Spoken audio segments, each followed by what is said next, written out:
Hello students, स्वागत है आप सभी का वोल्केनो आईएएस के डेली करंट अफेयर के डिस्कशन में। तो आज का जो करंट अफेयर का जो डिस्कशन है उसे हम स्टार्ट करते हैं। स्टूडेंट्स, करंट अफेयर को स्टार्ट करने से पहले हम कुछ 2 मिनट आपके 2023 एग्ज़ाम के बारे में बात करेंगे। स्टूडेंट्स, आपका जो 2023 का जो एग्ज़ाम है उसके लिए ज़्यादा समय बचा नहीं है, तो इस वजह से आप डेडिकेटेड वे में इसके लिए जो हार्ड वर्क है वो करना स्टार्ट कीजिए। अपनी प्रिपरेशन को 3 हिस्सों के अंदर ज़रूर डिवाइड कीजिए। जो स्टैटिक पार्ट है उसको कवर कीजिए। स्टैटिक पार्ट में आपकी जो एनसीईआरटीज़ हैं या जो भी आपकी रेफरेंस बुक हैं, जो स्टैंडर्ड रेफरेंस बुक है, उन सबको कवर कीजिए। सेकंड आपका है करंट अफेयर। करंट अफेयर जो भी आपको 1 ईयर या 1.5 ईयर का जो कवर करना है उनको अच्छे से कवर कीजिए। और थर्ड आपका, अगर हम बात करें, जो क्वेश्चंस हैं जो आपको प्रैक्टिस करने हैं, चाहे वो क्विज के थ्रू आपको प्रैक्टिस करने हों, चाहे आपको करंट अफेयर के क्वेश्चंस प्रैक्टिस करने हैं या स्टैटिक पार्ट के, तो वो क्वेश्चंस आप प्रैक्टिस कीजिए। तो इन सभी के लिए हम आपके लिए जो वीडियोज़ हैं आपके लिए अपलोड कर रखे हैं, आप जाके देख सकते हो।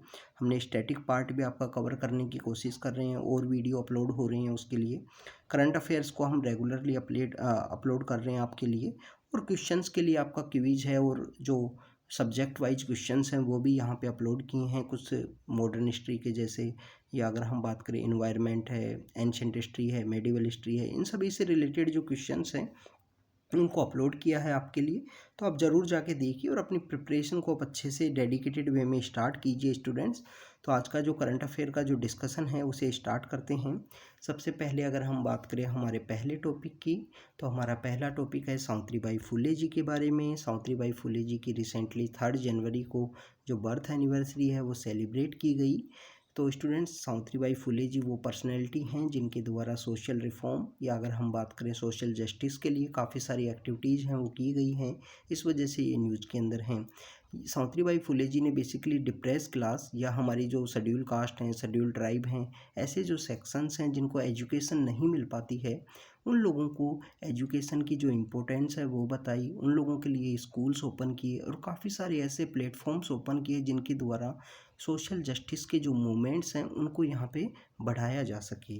बेसिकली स्टूडेंट्स, सावित्रीबाई फुले जी को देश की जो पहली महिला टीचर के रूप में भी रिकॉग्नाइज किया जाता है, जिन्होंने वुमेन एजुकेशन या गर्ल एजुकेशन के लिए काफ़ी सारे वर्क किए हैं।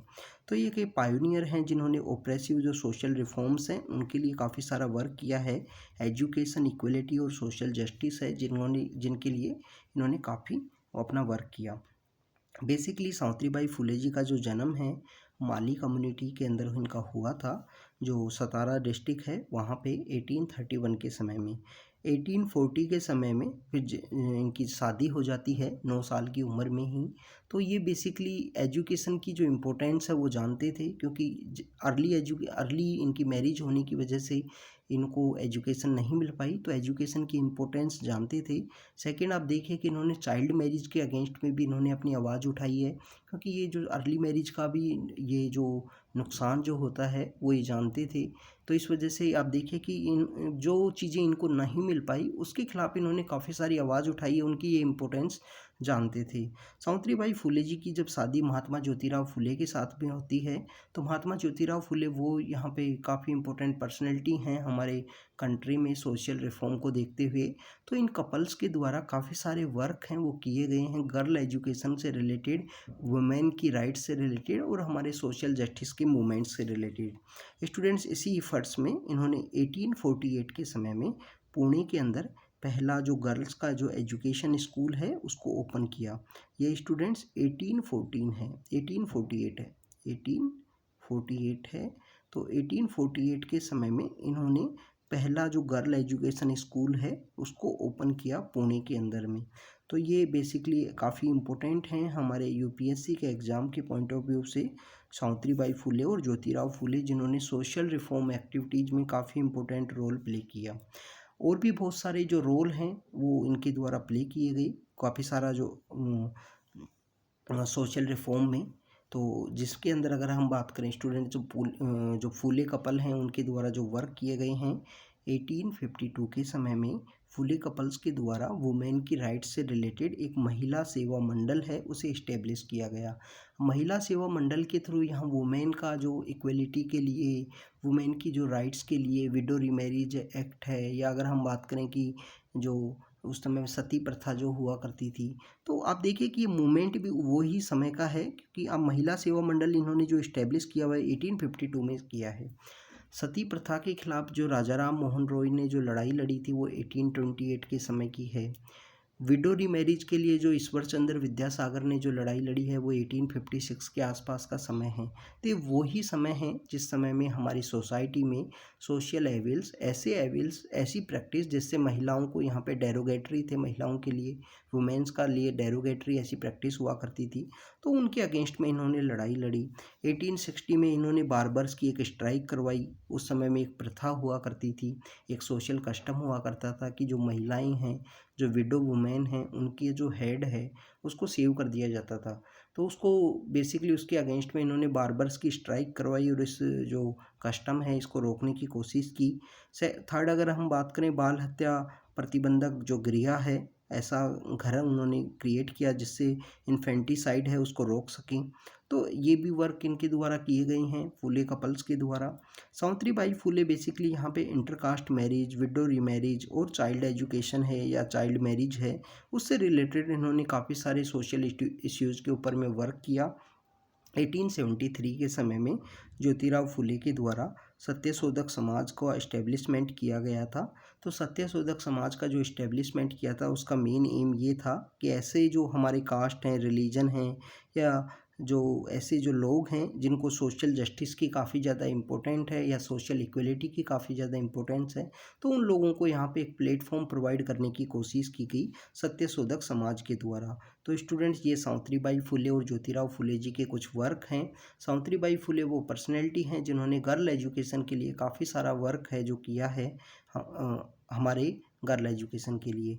तो स्टूडेंट्स, ये सावित्रीबाई फुले जी के बारे में टॉपिक था। नेक्स्ट टॉपिक है यहाँ पे अनएक्सप्लोडेड ऑर्डिनेंस के बारे में। स्टूडेंट्स, रिसेंटली एक मिलिट्री एम्यूनेशन या एक्सप्लोजिव जो डिवाइस है वो यहाँ पे मिला है जो अनएक्सप्लोडेड था, एक्सप्लोड नहीं हुआ। पंजाब के जो सीएम हैं उनका जो रेजिडेंस है वहाँ पे।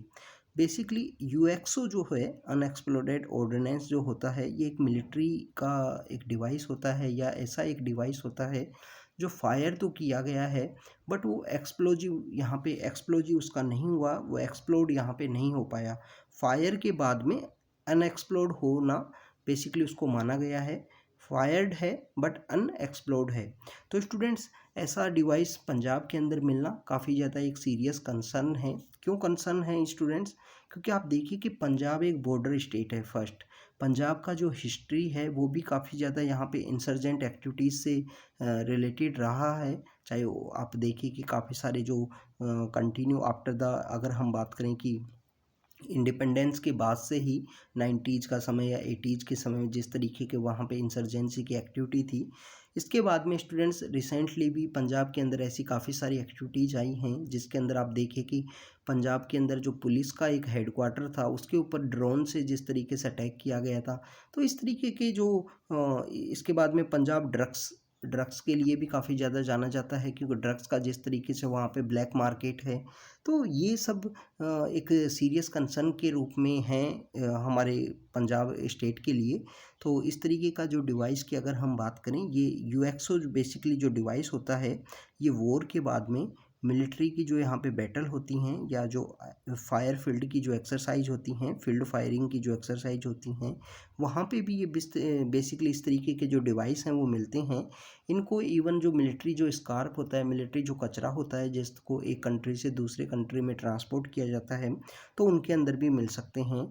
ये एक पोटेंशियल डेंजर्स के रूप में वर्क करता है स्टूडेंट्स। कैपेबल होता है कि काफ़ी सारा जो डिस्ट्रॉय ये कर सकता है अगर इसके अंदर एक्सप्लोड हो जाए।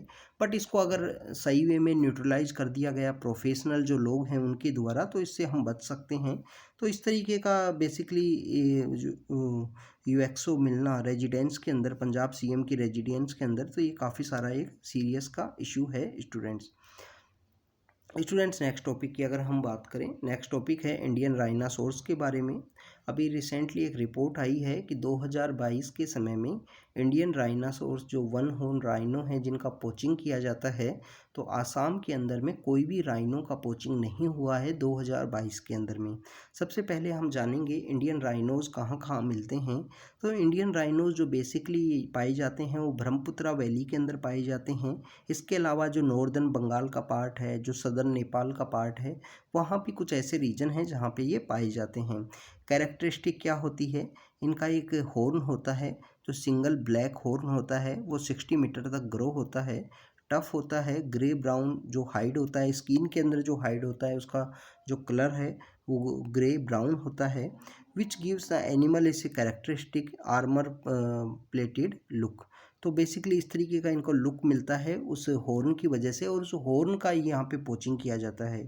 स्टूडेंट्स, अगर कंजर्वेशन एफर्ट्स की अगर हम बात करें, राइनासोर्स पहले इनका जो यहाँ पे जो IUCN स्टेटस हुआ करता था वो एंडेंजर्ड कैटेगरी में आता था। प्रेजेंट समय में जो इनका स्टेटस है वो वल्नरेबल में है। WWF के अकॉर्डिंग इनकी जो पॉपुलेशन है, मैक्सिमम पॉपुलेशन आपको आसाम का जो काजीरंगा है उसके अंदर देखने को मिलेगी। इसके अलावा भी बहुत सारे ऐसे नेशनल पार्क हैं या प्रोटेक्टेड एरिया हैं जहाँ में ओरांग है, प्रोबितोरा है, मानस है, तो इन सब के अंदर भी इनकी जो संख्या है वो काफ़ी अच्छी पाई जाती है। अभी आसाम गवर्नमेंट के द्वारा इंडियन राइनो विजन है उसको लॉन्च किया गया। वहाँ पे राइनोज़ की फ़ोर्स को प्रोटेक्ट करने के लिए काफ़ी सारे जो एफर्ट्स हैं वो लगाए गए हैं। एक ब्रिटिश एक प्लेयर थे, क्रिकेट के प्लेयर थे, केविन पीटरसन, उन्होंने भी काजीरंगा से रिलेटेड एक डॉक्यूमेंट्री है वो अभी रिसेंटली शूट की थी। तो अगर आपको समय हो तो ज़रूर उसको देखना। उसके अंदर भी बताया गया है किस तरीके से राइनोज़ को प्रोटेक्ट करने से रिलेटेड काफ़ी सारे जो एफर्ट्स हैं वो लगाए गए हैं आसाम गवर्नमेंट के द्वारा। इसके अलावा स्टूडेंट्स, हम बात करें राइनो का जो पोचिंग है वो क्यों किया जाता है।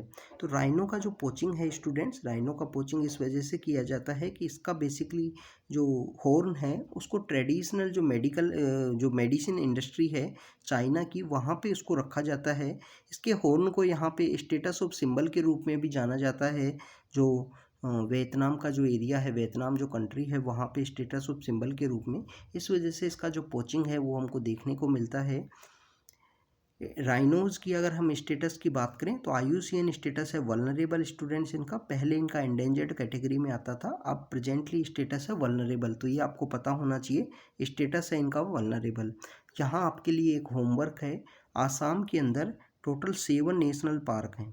आसाम के अंदर टोटल 7 नेशनल पार्क हैं।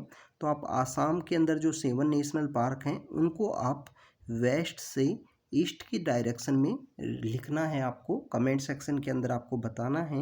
अभी 7 नेशनल पार्क, जो 7th नंबर का नेशनल पार्क है, अभी 2021 के अंदर ही उसको स्टेटस दिया गया है। तो इस वजह से भी न्यूज़ के अंदर में है और आपको याद भी होना चाहिए। इनको हमने पहले भी क्विज के अंदर डिस्कस किया था। तो स्टूडेंट्स, आज हमने इंडियन राइनासोर्स के बारे में देखा। अनएक्सप्लोडेड जो ऑर्डिनेंस है जो रिसेंटली पंजाब CM के रेजिडेंस के ऊपर पाया गया है उसके बारे में देखा, और हमने सावित्रीबाई फुले जी के बारे में डिस्कस किया। तो ये आज का हमारा करंट अफेयर का डिस्कशन था। तो आप बने रहिए हमारे साथ, हम कंटिन्यू डिस्कस करते रहेंगे। Thank you students, thank you very much.